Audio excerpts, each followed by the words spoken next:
Ito gagamitin natin.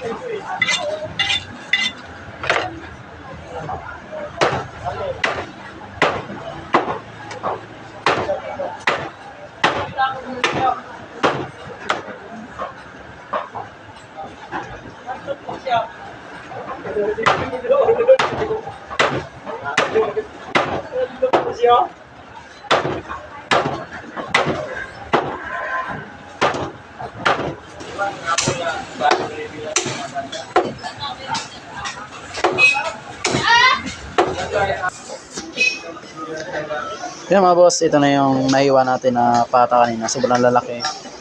Yan, yan yung order ng customer natin, pang adobo yan.